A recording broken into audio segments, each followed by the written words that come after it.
మేము మా పార్టీలో కూడా పెద్దలు కేసీఆర్ గారు నిన్న మొన్న మా పార్టీ సమావేశాలు జరుగుతూ ఉన్నాయి జిల్లాల వారీగా. అక్కడ కొంతమంది ముఖ్యుల్ని కేసీఆర్ గారు పిలిపించారు. హైదరాబాద్ సంబంధించి, రంగారెడ్డి జిల్లా సంబంధించి, రాష్ట్రానికి సంబంధించి ముఖ్యులను పిలిచారు. పిలిచి మరి ఇట్లా పిల్లలు ఆందోళన చేస్తున్నారు, మనం ఏం చేద్దాం, ఏం స్టాండ్ తీసుకుంటే బాగుంటుంది అని చెప్పి పార్టీలో కూడా కేసీఆర్ గారు చర్చించారు. చర్చించిన తర్వాత మేమందరం ఒక నిర్ణయం తీసుకున్నాం. ఆ నిర్ణయాన్ని చెప్పడానికే ప్రత్యేకంగా ఈరోజు ఈ ప్రెస్ మీట్ పెట్టడం జరిగింది. మేము అనుకున్నది ఏంటి అంటే, హైదరాబాద్లో ఈరోజు కాదు, మీరు ఒక్కసారి మా ట్రాక్ రికార్డ్ చూస్తే కూడా మేమేదో కొత్తగా ఇవాళ పర్యావరణ ప్రేమికులు కాలేదు, కొత్తగా మేమేమి మాట్లాడడం లేదు. హైదరాబాద్కి మా ప్రభుత్వం ఉన్నప్పుడు మేము చేసిన ఎఫర్ట్స్ వల్ల ప్రపంచంలో ప్యారిస్, బొగోటా లాంటి నగరాలను తలదన్ని గ్రీన్ సిటీ అవార్డు కూడా 2022లో మన ప్రభుత్వం ఆనాడు హైదరాబాద్ సిటీకి సాధించి పెట్టింది. హరిత విప్లవాన్ని సృష్టించింది తెలంగాణ అని చెప్పి ఆనాడు జాతీయ అంతర్జాతీయ media green revolution mission Kakatiya అనండి, హరితహారం లాంటి కార్యక్రమం నుండి దానివల్ల అద్భుతాలు సృష్టించిన తెలంగాణ అని చెప్పి మరి ఆనాడు జాతీయ అంతర్జాతీయ సంస్థలు రాశాయి. ఇది మీ ప్రభుత్వ రిపోర్టే, మాది కాదు. 7.7% గ్రీన్ కవర్ పెరిగింది కేసీఆర్ గారి ప్రభుత్వంలో అని చెప్పి ఫారెస్ట్ సర్వే ఆఫ్ ఇండియా ఇచ్చిన రిపోర్టు మీ MCRHRD వెబ్సైట్లో ఉంది. ముఖ్యమంత్రి గారు కావాలంటే చూసుకోవచ్చు.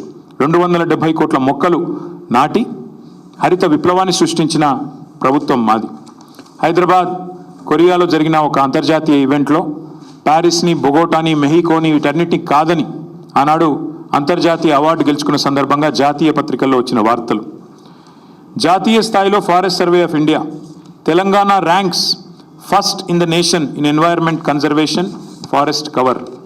ఇది మా ట్రాక్ రికార్డ్, ఇది మేము సాధించిన విజయాలు. ఇక మళ్ళీ అదే మాట మళ్ళీ ఒకసారి, హరితహారం వల్ల మేము HMDAలో చేసిన ఎఫర్ట్స్ వల్ల గ్రీన్ సిటీ అవార్డు వచ్చిన విషయం. అదే మాదిరిగా ఇక ఇది డేటా. ఒక 10 ఏళ్లలో భారతదేశంలో ఏ నగరంలో గ్రీన్ కవర్ పెరిగింది అంటే మెట్రోస్లో. ఇది data, times of India report. ఇది డేటా చూడండి. బొంబాయి, ఢిల్లీ, చెన్నై, అదేవిధంగా కోల్కతా, బెంగళూరు, హైదరాబాద్ ఇవన్నిటిని కలిపి చూస్తే హైదరాబాద్లో అత్యధికంగా గ్రీన్ కవర్ పెంచింది తెలంగాణ ప్రభుత్వం కేసీఆర్ గారి హయాంలో అని మరి జాతీయ స్థాయిలో వచ్చిన రిపోర్ట్స్. ఇక ఎంత పెరిగింది, ఎన్ని స్క్వేర్ కిలోమీటర్లు పెరిగింది తెలంగాణలో అంటే ఇదొక రిపోర్టు.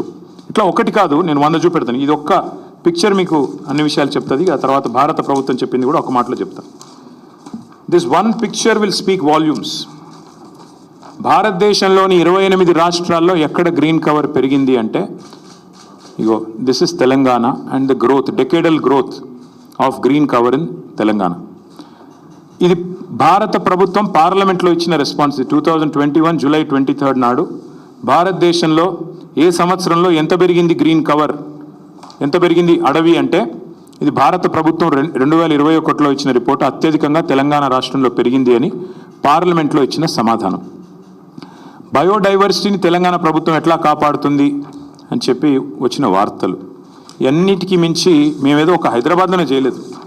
తెలంగాణలో మా ప్రభుత్వం ఉన్నప్పుడు ప్రతి పల్లెలో పల్లె ప్రకృతి వనాలు పెట్టి, చిన్న పల్లె కూడా 19,472 పల్లె ప్రకృతి వనాలు పెట్టింది కేసీఆర్ గారు.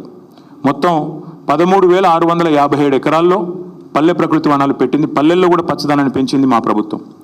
మండల స్థాయిలో 2011 బృహత్ ప్రకృతి వనాలు పెట్టింది. మొత్తం 6,298 ఎకరాల్లో ఆనాడు కేసీఆర్ గారి ప్రభుత్వం.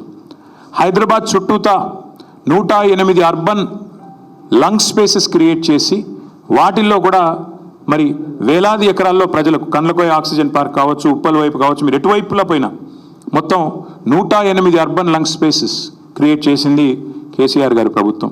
అట్లాగే 1,00,000 పైచిలుకు పంచాయతీరాజ్ రహదారుల వెంబడ అవెన్యూ ప్లాంటేషన్ చేయడం జరిగింది. 12,000 కిలోమీటర్ల పైచిలుకు R&B రోడ్ల వెంబడ కూడా మరి మల్టిపుల్ అవెన్యూ ప్లాంటేషన్ చేయడం జరిగింది. ప్రతి ఊర్లో నర్సరీ ఉన్న ఒకే ఒక్క రాష్ట్రం భారతదేశంలో Telangana.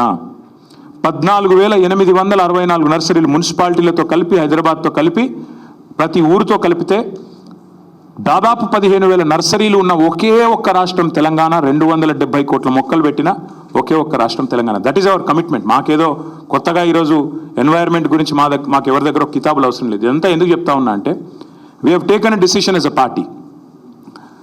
That 400 acres which this government is eyeing like a real estate broker, ఆ 400 ఎకరాలను ఎట్టి పరిస్థితుల్లో, ఇది కేసీఆర్ గారి మాట, మా పార్టీ మాట, మా పార్టీ తరఫున మేము మాటిస్తున్నాం, 3 ఏళ్లలో మేము ఖచ్చితంగా మళ్ళీ ప్రభుత్వంలోకి వస్తున్నాం. ప్రభుత్వంలోకి వచ్చిన తర్వాత మేము ఆ 400 ఎకరాలని మొత్తం హైదరాబాద్లో, మొత్తం తెలంగాణలోనే అతి పెద్ద ఈకో పార్క్గా ఏర్పాటు చేస్తాము. ఇప్పుడే నేను స్పష్టంగా చెప్తా ఉన్నా, ఈరోజు ఎవరైనా రేవంత్ రెడ్డి విసిరే బిస్కెట్ల కాశపడి, రేవంత్ రెడ్డి చెప్పే మాటల కాశపడి ఆ ల్యాండ్ 1 ఇంచ్ ఎవరన్నా కొనుక్కున్నా మళ్ళీ కుండ బద్దలు కొట్టినట్టు చెప్తున్నా, మమ్మల్ని తర్వాత అనొద్దు. ఖచ్చితంగా ప్రతి ఇంచ్ తిరిగి వెనక్కి తీసుకుంటాము. ఒక అద్భుతమైన ఈకో పార్క్, ఎట్లా అయితే ఒక సెంట్రల్ పార్క్ ఉంటుందో మన్హాటన్లో, ఆ స్థాయిలో ఒక అద్భుతమైన ఈకో పార్కును హైదరాబాద్ ప్రజలకి గిఫ్ట్గా అందిస్తాము. అటు సెంట్రల్ యూనివర్సిటీ విద్యార్థులకు ఆ గిఫ్ట్గా ఉంటుంది, హైదరాబాద్ ప్రజలకు కూడా ఇది ఒక గిఫ్ట్గా ఇస్తాము. ఇది మా కమిట్మెంట్, ఇది మా బాధ్యత. హైదరాబాద్ ప్రజలు మా ఓట్లేసి గెలిపించారు. మొన్నటి ఎన్నికల్లో కూడా ఏకపక్షంగా కాంగ్రెస్కి 1 సీట్ ఇవ్వకుండా గెలిపించారు. So we're committed to protecting environment in the city of Hyderabad, in the state of Telangana. ఆ 400 ఎకరాలు పొరపాటున కూడా ఎవరు కొనవద్దు. కొంటే మీరు నష్టపోతారు. మమ్మల్ని తర్వాత తప్పుపడ్డద్దు. ప్రభుత్వంలోకి వచ్చిన తర్వాత కాదు, 3 ఏళ్ల ముందు చెప్తున్నాము. మమ్మల్ని తర్వాత అనవద్దు. ముందే చెప్తున్నాము, ఈ ప్రభుత్వం రియల్ ఎస్టేట్ విస్తరణ కాంక్షతో పనిచేస్తోంది. మేము మాత్రం భవిష్యత్ తరాల కోసం ఆలోచిస్తున్నాము. A politician thinks about next election, a statesmen thinks about next generation. అందుకే మా నాయకుడు కేసీఆర్ గారు చెప్పారు, వచ్చే తరాల కోసం ఆలోచించాలి. ఆ 400 ఎకరాలు, ఎందుకంటే మొన్నటిదాకా కోర్టు డిస్ప్యూట్లో ఉంది కాబట్టి మేమే కొట్లాడినాం కోర్టులో కూడా. ప్రైవేట్ వ్యక్తులది కాదు, ఆ ల్యాండ్ ప్రభుత్వాంది. మేమే కొట్లాడుతూనే ఆ ల్యాండ్ తిరిగి ప్రజలకు వచ్చింది. ఇవాళ అదేదో రియల్ ఎస్టేట్ కింద అమ్ముకోవడానికి కాదు మేము కొట్లాడింది. ఆ ప్రాంతంలో పర్యావరణ పరిరక్షణ జరగాలి, ఆ ప్రాంతంలో ఒక అర్బన్ లంగ్ స్పేస్ ఉండాలి. ఢిల్లీ మాదిరిగా మన నగరం మారొద్దు.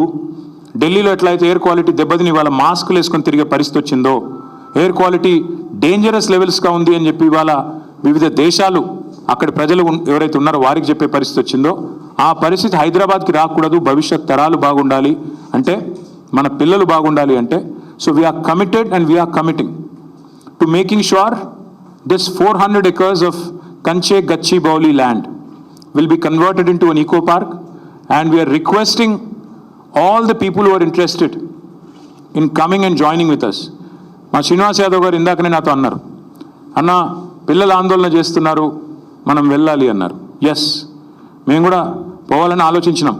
కానీ దుర్మార్గులు కాంగ్రెస్ వాళ్ళు మేము ఆడ పడుగు పెట్టంగానే ఇది మొత్తం బీఆర్ఎస్ వాళ్ళే నడిపిస్తున్నారు అని పనికి మళ్ళీ మాటలు మాట్లాడతారు. అందుకే కొద్దిగా దూరంగా ఉన్నాం. But I think the time has come. మేము కూడా ఇప్పుడు ప్రభుత్వం కనుక వెనక్కి తగ్గపోతే మేము కూడా పిలుపునిస్తాం. మొత్తం హైదరాబాద్ ప్రజలతో పాటు మా ప్రజాప్రతినిధులందరం కూడా we will March to HCU. వదిలిపెట్టం. ప్రభుత్వం వెనక్కి తగ్గాల్సిందే, తగ్గకపోతే వదిలిపెట్టం.